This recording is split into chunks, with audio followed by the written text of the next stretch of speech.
What the heck, hi? I'm here with some scary stories, and this one was sent in by our user. She says, I was taking a few mirror selfies for my boyfriend. He loves it when I do that. And I went to my grandparents' house because they were watching my little brother for the weekend. They don't have a full-length mirror in their house, so I wasn't sure if I was going to be able to get any good pics. So when I went into the bathroom and saw an open door with a bright light coming from under it, I thought, bingo. I opened the door, and there it was. A full-length mirror leaning against the wall with a big-ass gap between the floor and the bottom of the mirror.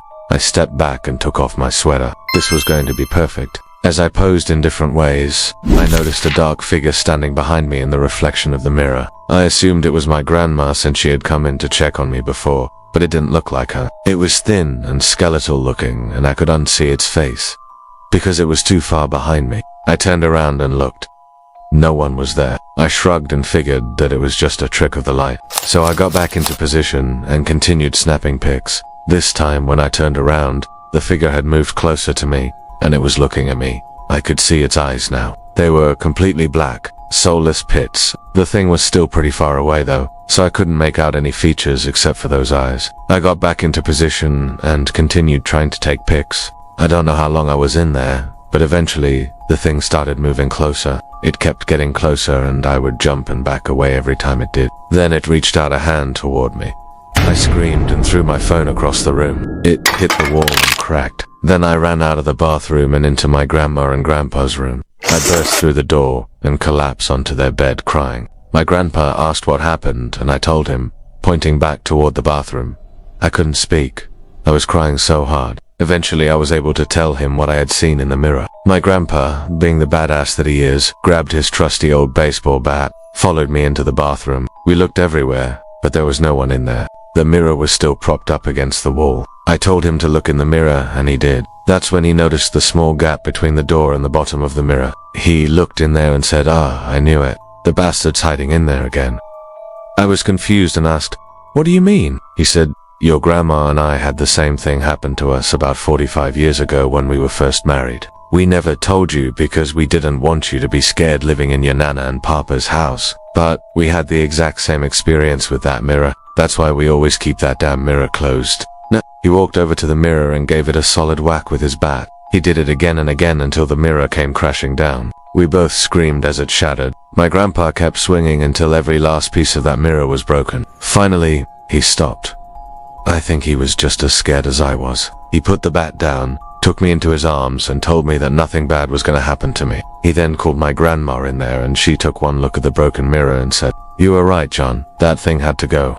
That mirror was an antique that had been passed down for generations. I guess that's why it was in the house. I didn't realize that at the time. All I knew was that I didn't want to stay in that house. My grandparents let me stay in their room for the rest of the night. I slept in between them, which was kind of awkward since I'm 17 and they're in their mid. But they were very sweet and made sure that I felt safe. In the morning, my brother and parents came over and picked me up. I told them what happened and they said that we should go back and get that mirror. Apparently the mirror was worth a lot of money and whoever broke it would have to pay for it. So my dad and grandpa went back to get the pieces. Meanwhile, I waited in the car. I was shaking the whole time. Every time a car or person passed by, I thought it was the thing coming to get me. I don't know why I felt like that, but I did. Finally, my dad came back out with a bag full of small pieces of glass. I refused to look inside the bag. I think I was more scared than I needed to be, but I just couldn't shake this feeling that something was horribly wrong with that mirror. On the way home, I told my mom that we should have left that mirror there.